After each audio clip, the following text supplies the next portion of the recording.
Come and see what everyone's talking about. La ilaha illallah.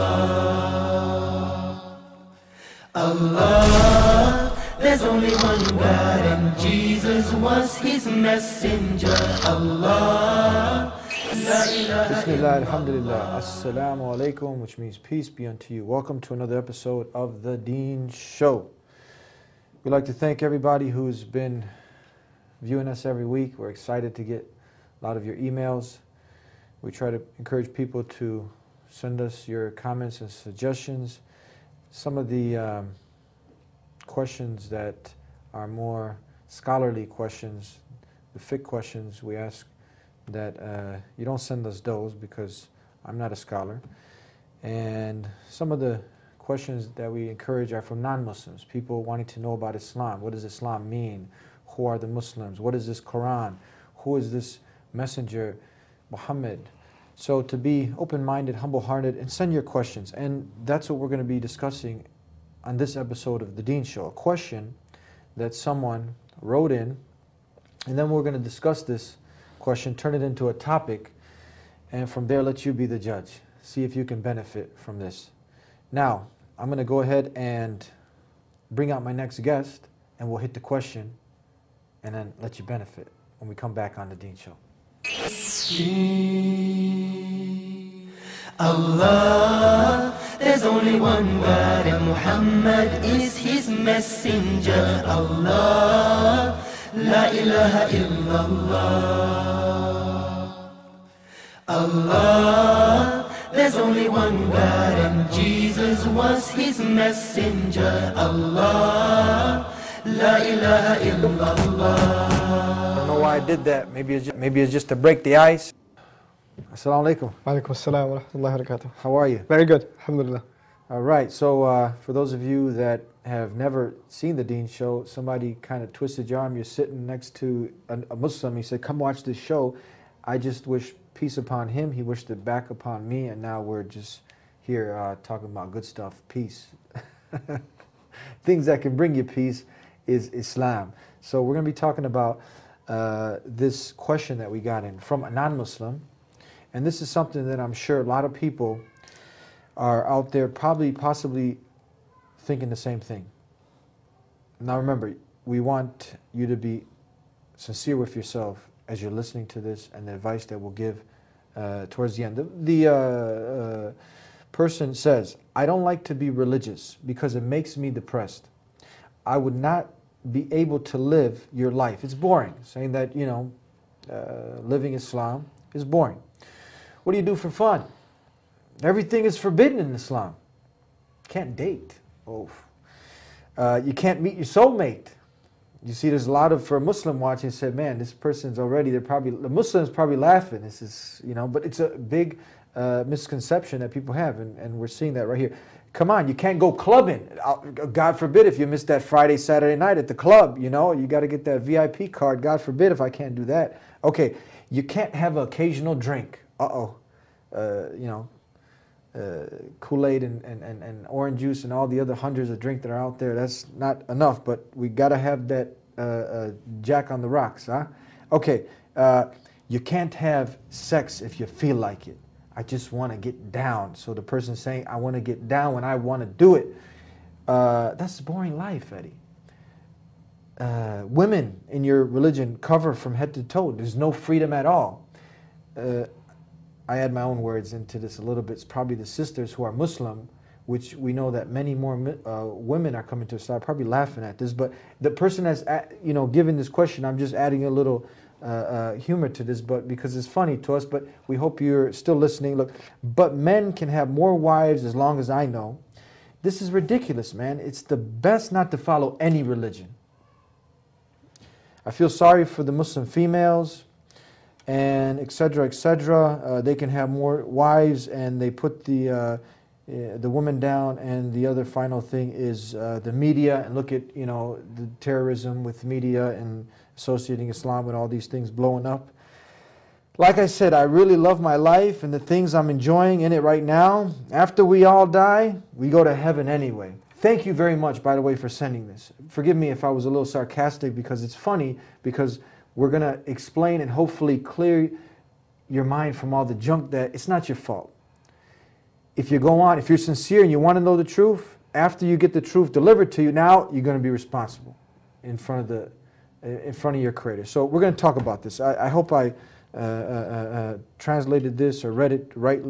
You can understand what she's talking about. Sure. Let's go ahead and talk about this. There's a lot of points here, a lot of misconceptions, but it's something that the average person is thinking. I think the first comment we have to talk about is that the life of a Muslim, a submissive Muslim, is boring. Boring, they say.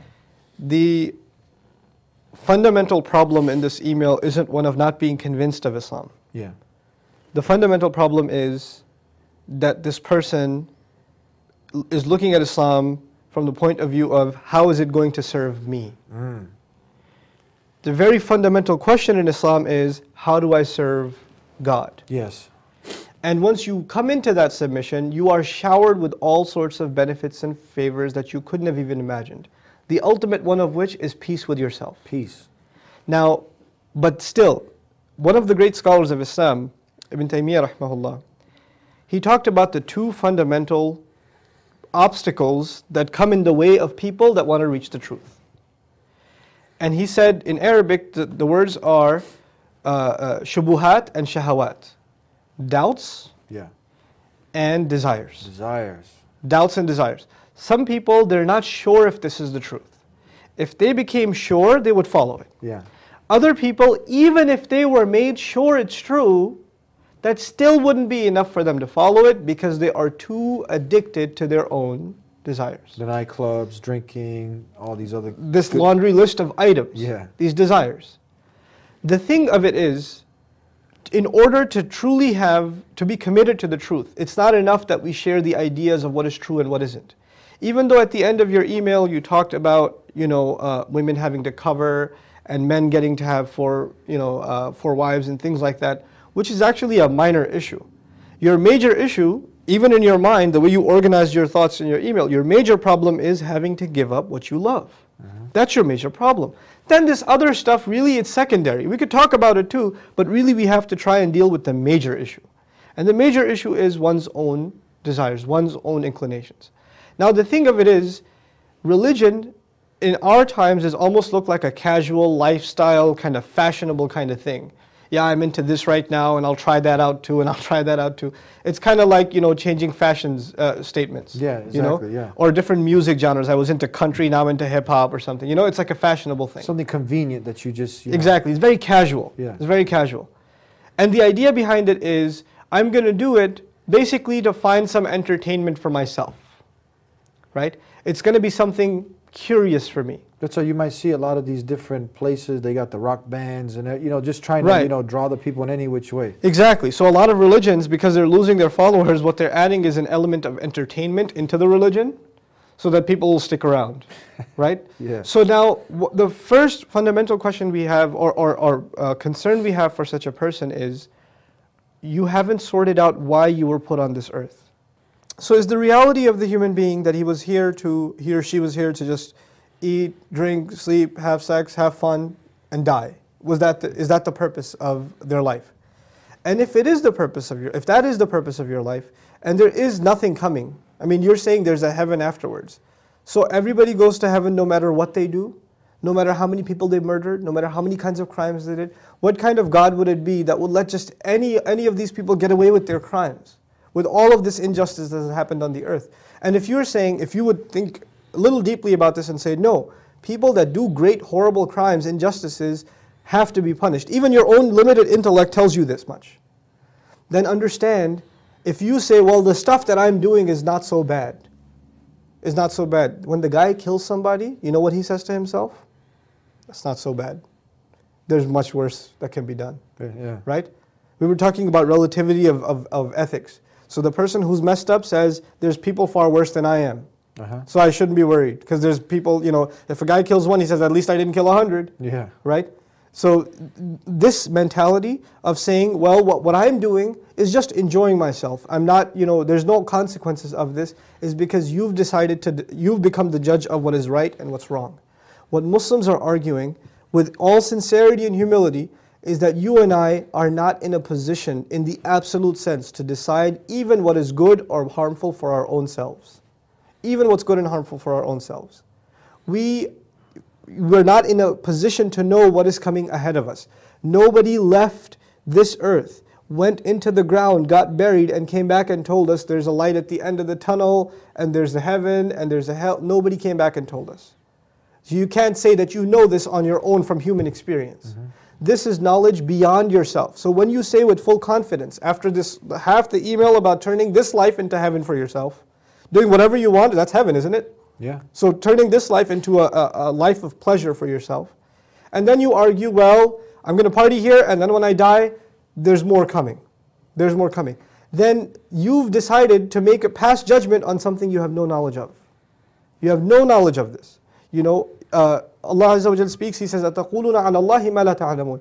Are you saying on behalf of God what you have no knowledge of? Are you saying on behalf of Allah what you have no idea about? So the idea that you're okay in the hereafter is almost like a delusion. And actually, in fact, it is a delusion. That I'm doing all right. There's nothing wrong. There's nothing wrong with my life. And especially, you know, if you're a young person and you think your whole life is ahead of you, how many young people that thought their whole life was ahead of them, that were going to party away their life, died in a car accident? That died on their way to the club, that never got a chance to live out their entire life the way they had planned. And so their false hopes, your false aspirations, you think these things are going to bring you happiness? You know why you keep going back to the club and you keep going back to these desires? Because you never find satisfaction. You're never satisfied. You're never going to be fulfilled. You're never going to be content. What we are offering in Islam, what we have found in Islam for ourselves, is a means by which our hearts are at peace. They're at rest. They're not discontent. We are pleased with what we have. And I promise you, you know, one of the most beautiful things in Islam is finding your soulmate. That's one of the most beautiful gifts in Islam. You Yeah, that's one of the things here. You can't meet your soulmate. You can't meet your soulmate. You see, what is a soulmate? It's not just about physical desires, physical pleasures. I'm sure you and other people you know have had the experience of thinking they found their soulmate, getting used, getting abused, getting manipulated like a, you know, like a toy, and then being thrown off, being, you know, disregarded. And people like that, you know, when somebody uses you like that, and somebody takes advantage of you like that, you lose respect for yourself, and you lose respect for others. So the next time around, you're going to do it to someone else, and you're not going to feel so bad about it either, because you've lost a little bit of your humanity every single time. What Islam is saying is so powerful. We treat our women with the utmost respect. Our Messenger told us, sallallahu alaihi wasallam, the best of you are the ones who are best to their spouses, and I'm the best to mine. You know, so he teaches us to be the most merciful, kind, and lenient towards our spouses. And really, I don't want to talk about the reality of spousal abuse in the world, which happens in the Muslim world and it happens in the non-Muslim world. I'm not saying Muslims are not guilty of spousal abuse. They are. That's the defect in that individual. Yes, this is not to speak anything of Islam, and actually they have violated some very basic principles of Islam if they're engaged in abusing their spouse. This is one of the most prized, you know, responsibilities. One of the highest responsibilities a man has in this life as a Muslim is taking care of his wife. This is one of the things he's going to be interrogated about in front of Allah. How did you deal with her? Were you kind to her? Did you take care of her? Did you protect her? Did you honor her? Did you teach her? Etc., etc. These are the things that, you know, Muslim men are supposed to take very, very seriously. But the bottom line isn't even this issue. The bottom line is, forget men. This religion is not about men versus women. That's not the issue. The issue is you and your Lord, you and your provider. He gave you all of these things to enjoy, and He's asking you. You can be deluded by these things, you could be, you know, dissuaded by these things, or you can have eternal pleasure, eternal life. A pleasure far beyond what these few things that you're obsessed with can ever help you with. You know, you're going to get drunk, and you're going to throw up, and you're going to have a hangover. You're going to go to the club, you're going to wake up somewhere, you don't even know what happened to you the night before. You're going to do these things thinking it's going to bring you pleasure, and it's going to end up causing you, if it hasn't already, a lot of pain. You think you're happy, you're kidding yourself. You really are. So that those two next, we covered the soulmate and many things before that, and the clubbing, you know, come on, club, you know, the clubbing and the occasional drink. So is this really where the happiness is? You know, going from club to club, Friday to Friday. It's like I live and work, you know, throughout the week to make enough money to enjoy my Friday or my Saturday. Sure. And then I get to talk about it Monday with all the friends, and then we look forward to doing it again next Friday. So it goes from Friday to Friday. Your whole life is just a week. Your whole life is just a repeat cycle of that entire week. That's all it is. That's all your purpose amounts to. And really, I say, why do people love alcohol so much? You know, this is my personal take on it. This may or may not be true. Yeah. It's an escape from reality. Why do people get into drugs? Yeah. It's an escape from reality. Your life is so bad. You got so many problems. You got nothing to look forward to in your life. The only thing you have to look forward to is that time where you will jump around like a wild animal, drink something to lose touch with your problems, your reality, your own purpose. Right? So from weekend to weekend, you're just looking to get high or, you know, get away from this world, the reality around you. You don't want to take responsibility for why you were put on this earth. That's what it is. You're trying to run away from it. You're trying to escape it. You know, even if you're trying to find pleasure, if you're trying to find, you know, physical pleasure, if you're trying to find monetary benefit, you know, people who run after money their entire life, they're still not happy. They still don't find happiness. They'll buy this big old mansion that they thought they would love, and after a couple of months of living in that mansion, they'll find somebody else's mansion that's nicer. And say, man, I don't have that, and there's a void in their heart. Mm-hmm. It's never going to be fulfilled. Your greed, your lust, it's never going to be fulfilled. Faith, real faith, true faith, offers something that nothing else can offer. It can fill your heart with contentment. That's what we're offering. So you have to fight your desires. You have to, for a moment, maybe for a day, for a week, we ask you just to put your desires aside. Just put them aside for a little while and just deeply reflect on the truth. Reflect on your real purpose in life and see if that can push you in a different direction. There were people much like you that were in a life of really entertaining themselves, drowning themselves in all of their seductions, and Allah gifted them with just a possibility, just a few moments of taking a seat back, pulling themselves out of that cycle and thinking about it for a moment. And they found the truth. And they are at more peace now than they were ever before. Why is it, do you think, that a young man, a young Muslim man, a young Muslim woman, you know, good looking, healthy, smart, you know, making good money, etc., is not going to go to the club? It has all the power to. What's stopping him? What is so powerful that it's not tempting him like it tempts you? Why is it that he's able to fight that? He's got something so powerful that nobody else can see, and we want to share that treasure with you. We want to share that. That's what we want you to experience. You know, a lot of us, some of us are just coming over from what we call jahiliyyah, coming over from the days of ignorance. Some people, you know, they can relate to this and they're laughing at it now because they have that true peace and that contentment. They don't have to go to the club. They don't have to go chasing the material world.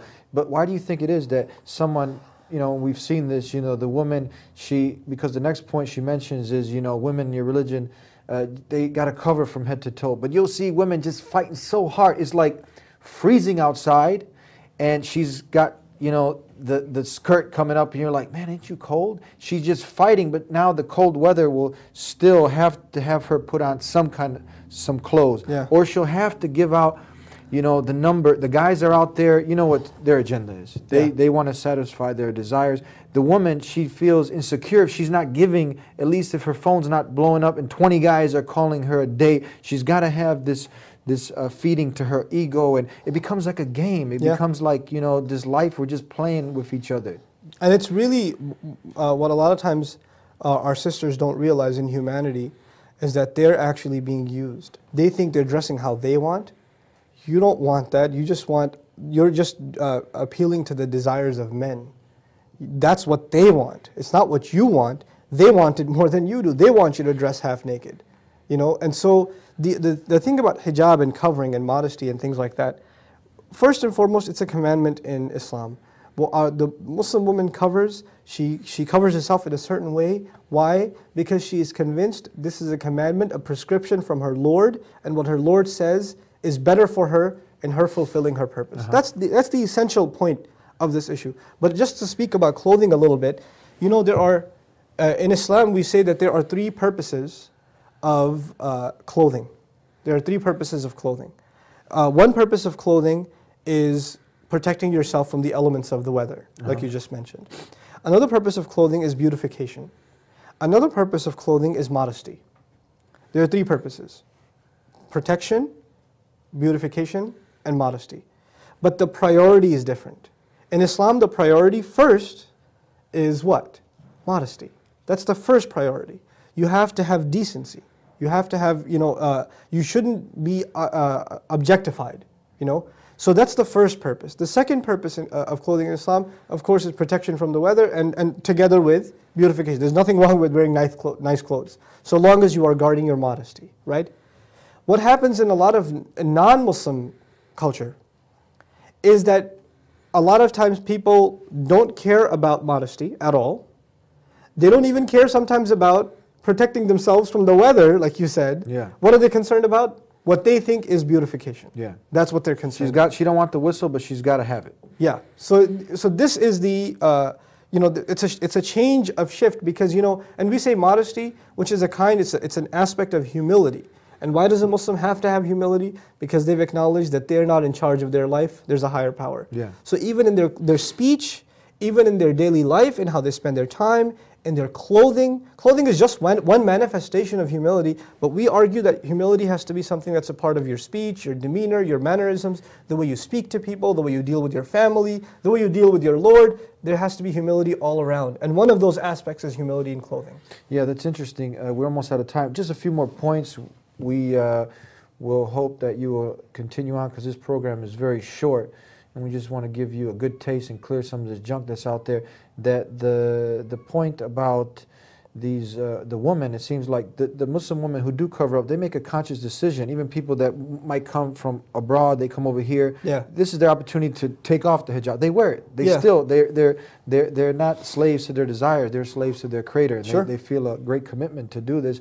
And you have many American women who are taking a conscious decision and putting this on their own. They're not forced to do this. This is an amazing thing. Now, the other point that the person brought up is about the organized religion. And you hear this a lot, where a person will be like, that all religions are just man-made. And I would agree, we shouldn't have to follow a man-made religion organized by men. So how can we clear up this misconception? I think what's happened is, at least in Western society, there's been a lot of disappointment with certain religions because you could see clearly the logical contradictions in them, like right off the bat. You don't even have to go deep into finding the logical contradictions. You could see them right off the bat. So what's happened is that stigma has been, we've taken that paint and we've brushed all the religions with the same paint. Yeah. And we've said basically, this one's religion 1 is man-made, religion 2 is man-made, therefore all the others must be man-made too. So we actually stopped looking into religion altogether, right? What we're arguing is that's not a fair assessment. Just like you don't judge, you don't meet two people from a certain race and then pass judgment on the entire race. You don't meet two people of that gender and then pass judgment of the entire gender. Same thing with religion. You come across a certain religion and you're not satisfied with it. You didn't find it convincing. That's not fair for you to just brush off all other religions and say, they're all man-made. That's actually an oversimplification and an intellectual laziness on your part. You're actually just justifying to yourself that, I was kind of thinking about submitting to my Creator. I didn't find something satisfying, so I'm just going to go back to my old distractions, right? It's kind of like, I'll tell you, you're only going to dig, the analogy, you're only going to dig into something and you're going to only spend effort and time in something that you think is worth it. Like if I asked you to dig a hole into the ground for $5 and dig 10 feet half the day, you won't do it. But if I say dig 10 feet and I'll give you 20,000, you'll start shoveling. Yeah. So you only put time and effort into something that you think is worth it. If you think the truth and finding the purpose in your life is worth it, you'll dig and not find, then dig again and not find, and dig again and not find until you find, right? You're going to keep on digging. But this attitude of, generally, just without even any inquiry, without even caring to look at the matter, you just say, I don't have to look into it. I already know that there's nothing, it's all man-made, we're all going to go to heaven. Well, the idea of heaven comes from religion anyway, so where did you get that idea? Right? Yeah. You're jumping the gun and it's actually showing your intellectual laziness, your emotional laziness. And perhaps the reason is maybe you don't want to find the truth. Maybe deep inside you, you're scared that if you find the truth, it's going to ask you to change yourself. And if you don't want to change yourself, Allah says in the Quran, بَلْ يُرِيدُ الْإِنسَانُ لِيَفْجُرَ أَمَامَهُ يَسْأَلُ أَيَّانَ يَوْمُ الْقِيَامَةِ. Very beautiful. He says, no, the human being, he wants to continue to disobey and explode in his disobedience that is in front of him right away. He wants to stay in that rut. Yeah. And then that's what leads him to ask, oh, when is the judgment day coming anyway? When is resurrection coming? It's not going to happen. We're all going to go to heaven. Look at what Allah said and look at what you're saying. It's like He drew a picture of what you're saying. Subhanallah. You know what, when I study Quran and then I look at the kinds of questions people ask, it's incredible. Allah knows us better than we know ourselves. You're not the first person to ask this question. There have been hundreds of thousands of people before, millions if not, that have asked the same question of their Lord, of their purpose in life. And there are people who found that answer and were sincere to themselves. And there were people who passed by these responses and said, no, my desires, my temptations, my seductions are just too powerful for me. I'm going to stay in this mess. You have to decide if you're stronger than your desires. And I want to create an urgency with this person. I know they're sincere, and the many thousands that are watching, that death is a reality. It's not something that this should be put off searching for the truth. Thousands of people just in America die every day. I'm told that close to 150,000 die globally. So death can reach us at any time, and this Absolutely. is a fact. And we should kind of get on the ball about finding what the true purpose of our life is. Absolutely. You know, أينما كنتم يدرككم الموت ولو كنتم في بروج مشيدة. Allah says, wherever you may be, death will come to you. Even if you are in fortified camps, you're in the best security system. Death does not need to knock on your door. It will come right to you. You could be in your beds. You could be in your sleep. You could be driving to work. You could be perfectly healthy one day and a heart attack and died the next. We say it was sudden death, right? Cause of death unknown. This happens too. Death is not in your hands, it is the hands of your Creator. And because there's no timeline, you think you make a 40-year plan, you may not even have 3 hours left on this earth. I don't know how much time I have left, you don't know how much time you have left. Yeah. So we have to have a sense of urgency to finding our purpose. Because once that clock stops ticking and we leave this earth, then like one of the companions of the Prophet said, Ali radiallahu anhu, he said, people are sleeping. It's beautiful. He said, people are sleeping, and when they die is when they wake up. That's when their eyes open. An-nasu niyam, people are asleep. So we ask that you wake up before you go into the grave. Where everybody else thinks you've been put to sleep, the reality will be you've actually been woken up at that point. And we don't wish that upon you. We don't wish that you wake up at that point. We wish upon you that you wake up now, that you think about your purpose and reality now, inshallah. Yeah, and it's not fair now that you expect the Creator, or you go to your boss and he told you and he gave you a list of responsibility. You neglected it, now you want to get paid at the end. Yeah, exactly. It doesn't make sense.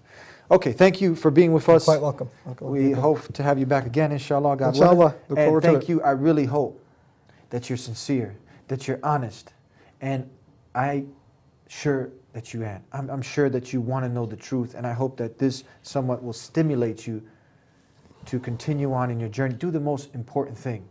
Ask the one who created this universe and everything in it. Take the first step. Don't fight the guidance. Ask Him to guide you. The one who created you and took care of you and is still taking care of you, ask Him for the guidance. And He created you. I mean, one of the beautiful things is that He's the most loving and the most merciful, and it'd be unfair that He wouldn't guide you, but it's unfair to yourself if you don't even ask Him to give you the guidance. So ask Him to guide you. Take that first step, that first crucial step to wanting to know the truth, and then when the truth comes, be on it. It's very simple. And Islam is calling you to something that's in your very nature, to be a slave, to be one who surrenders and submits to just God alone and not His creation. And if you can dig this simple thing, then everything else will fall in place. It's a very beautiful way of life, and we hope that you got the benefit from this show, and we look forward to having you again, God willing, inshallah, on the Deen Show. Until next time, assalamu alaikum, peace be unto you. بسم الله الرحمن الرحيم الله لا إله إلا هو الحي القيوم لا تأخذه سنة ولا نوم له ما في السماوات وما في الأرض من ذا الذي يشفع عنده إلا بإذنه يعلم ما بين أيديهم وما خلفهم ولا يحيطون بشيء من علمه إلا بما شاء وسع كرسيه السماوات والأرض ولا يؤوده حفظهما وهو العلي العظيم